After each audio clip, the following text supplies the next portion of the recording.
Israel Iran पर हमले की तैयारी में जुटा हुआ है, तो वहीं अमेरिका ईरान पर भारी सैंक्शन लगाने जा रहा है। इस बीच पाकिस्तान और ईरान के बीच एक अलग ही खिचड़ी पक रही है। दरअसल पाकिस्तान ईरान के राष्ट्रपति इब्राहिम रईसी के रेड कारपेट वेलकम की तैयारी में जुटा हुआ है।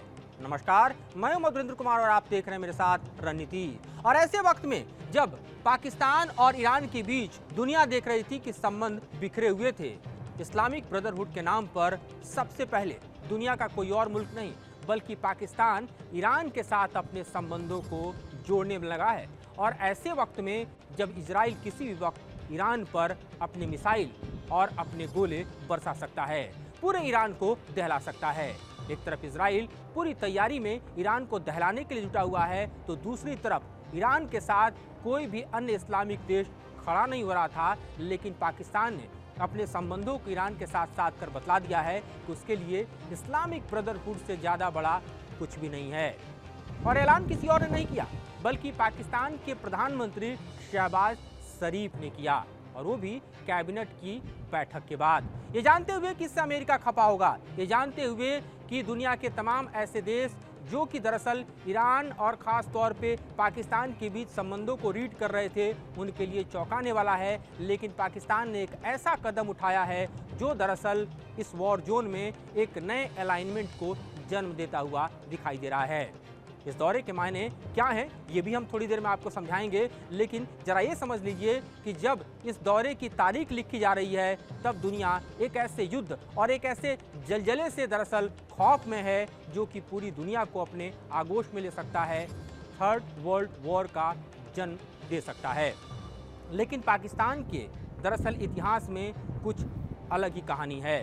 ये वही ईरान और पाकिस्तान हैं जो कि चंद महीने पहले एक दूसरे के ऊपर एयर स्ट्राइक कर रहे थे।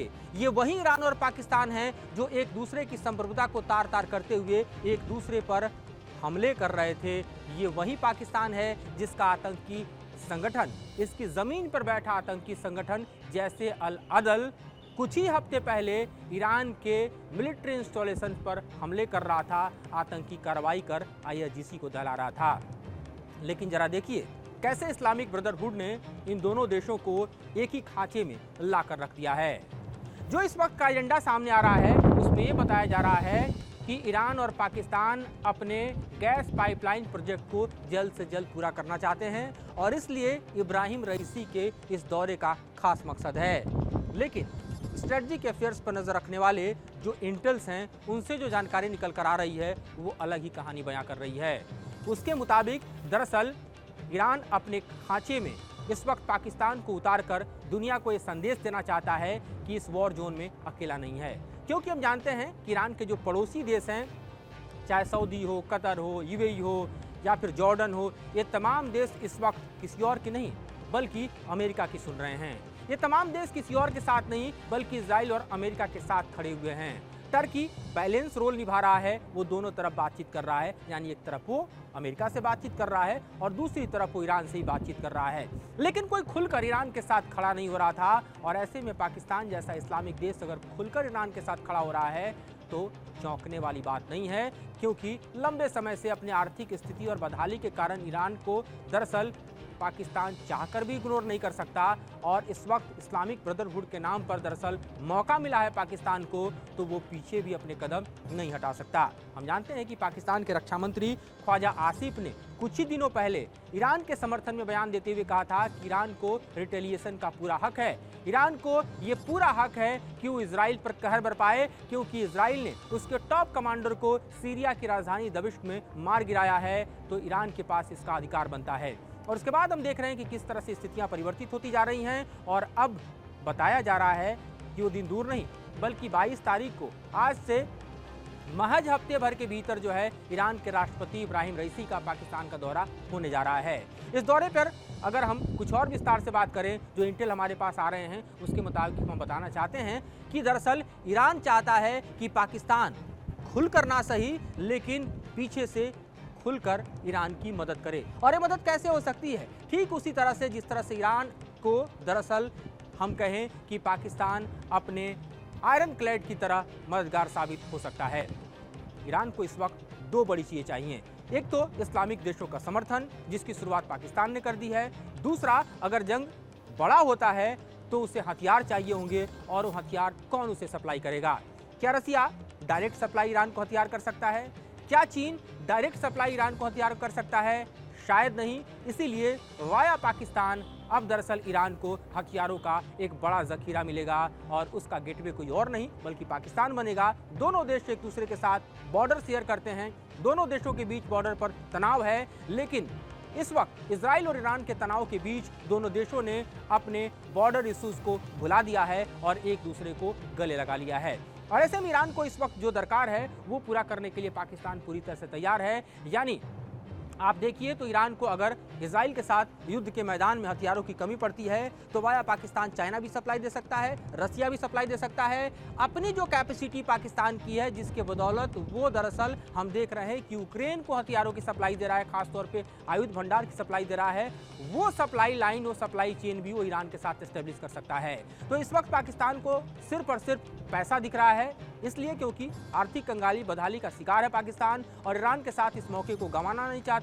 एक तरफ चाबहार के साथ उसका जो प्रोजेक्ट है खासतौर पे गैस पाइपलाइन का, वो ऑलरेडी 10 साल पीछे चल रहा है, उसे पूरा कर वो अपने देश में चाहेगा कि एनर्जी रिसोर्सेज जो हैं उसका भंडार पैदा करे ताकि अपनी आर्थिक स्थिति से वो निपट पाए। दूसरी तरफ अगर वो ईरान को सप्लाई करता है हथियारों की तो जाहिर है उससे भी उसको पैसा मिलेगा, और ये भी उसकी आर्थिक स्थिति को सूट करता है। ये और बात है कि अमेरिका ने दरअसल इस मौके का फायदा उठाते हुए पाकिस्तान के साथ अपने संबंधों को साधना चाहा था, और शहबाज शरीफ की गठबंधन वाली सरकार जब चुनकर आई थी उसके हफ्ते भर बाद ही हमने देखा था कि बाइडेन ने उसका स्वागत करते हुए उनको खत भी लिखा था। ये भी अपने आप में चौंकाने वाला था, वो इसलिए क्योंकि अमेरिका और पाकिस्तान के बीच संबंध बिखरे हुए थे, जिसे सहेजने की कोशिश बाइडेन ने की थी। लेकिन जिस तरह से एक तरफ अमेरिका ईरान पर सैंक्शन लगाने की तैयारी में है और उसी ईरान के साथ अपने आर्थिक और सामरिक संबंधों को पाकिस्तान सुधारने की तैयारी में है, ये दरअसल अमेरिका को भी पाकिस्तान के जरिए ठेंगा दिखाने जैसा है। और ऐसे में आप समझिए कि इसका जो भी रिपरकशन दरअसल डिप्लोमेटिक पर्सपेक्टिव में हो, लेकिन इस वक्त वॉर जोन में एक बड़ा मददगार पार्टनर ईरान को मिलता हुआ पाकिस्तान के रूप में जरूर नजर आ रहा है, जिसका ईरान तहे दिल से स्वागत करते हुए अपने राष्ट्रपति को ही दरअसल पाकिस्तान के दौरे पर भेज रहा है। साथ ही जरा आप समझिए कि जिस तरह से इस वक्त इजराइल हमले करता है ईरान पर, तो जो युद्ध की नौबत पैदा होगी, उस युद्ध के नौबत में न सिर्फ मिडिल ईस्ट बल्कि समूचे अरब के देश घसीटे जाएंगे, और जाहिर तौर पे उस वक्त पाकिस्तान की जो एक तरह से ताकत है वो ईरान के साथ मिल जाती है, तो इस युद्ध का एक्सपेंशन और बड़ा हो सकता है। क्योंकि पाकिस्तान के पास भी हम देखें तो लड़ाके हैं, एयरफोर्स की ताकत है, और ख़ासतौर पर आप देखिए तो चीन और अमेरिकी तकनीक से अगर कोई सेना लय से उस जोन में तो सर्वाधिक पाकिस्तान ही है, जो कि अफगानिस्तान वार के दौरान पाकिस्तान ने हमने देखा कि अमेरिका से फ़ायदा उठाया, और उसके साथ ही आप देखिए तो चीन से सीपेक प्रोजेक्ट के जरिए पाकिस्तान को लगातार फ़ायदा मिलता रहा है। तो सामरिक तौर पर अगर देखें तो ईरान को पाकिस्तान का साथ मिलता है, तो ये अपने आप में इजराइल के लिए किसी झटके से कम नहीं होगा। इस वॉर जोन में आप देखिए कि दोनों ताकतें अगर एक साथ आती हैं तो ये अमेरिका के लिए भी किसी खुले चैलेंज से कम नहीं होगा। और ऐसी स्थिति परिस्थिति में हम देखें तो अगर इस्लामिक ब्रदरहुड की जो शुरुआत पाकिस्तान ने की है, उसके साथ कुछ और भी इस्लामिक देश ज्वाइन कर लेते हैं, तो ईरान की ताकत जो है और ज़्यादा मजबूत होगी, और जाहिर तौर पर ये एक नए तरह के एलियनेशन और एक नए तरह के कोलैबोरेशन को भी जन्म देगा। और इसी की ज़रूरत इस वक्त सर्वाधिक किसी और को नहीं बल्कि ईरान को है, और उसका मददगार पाकिस्तान बनता हुआ दिखाई दे रहा है। हम जानते हैं कि इजराइल की मिसाइलें ईरान के तमाम टारगेट्स को लॉक कर चुकी हैं। हमें भी जानते हैं कि इजराइल के जो एयरफोर्स हैं, फाइटर्स हैं, एयरक्राफ्ट हैं, वो स्क्रैम्बल होने की तैयारी में जुटे हुए हैं, और बैकअप जो है पूरी तरह से उन्हें अमेरिका का मिल रहा है। लेकिन इस बीच जिस तरह से ईरान और पाकिस्तान एक साथ आए हैं, वो दरअसल इस वॉर का पूरा रुख बदल सकता है, और इसीलिए इस वक्त दुनिया की नज़र दरअसल ईरान और पाकिस्तान के डेवलपमेंट पर आ टिकी है।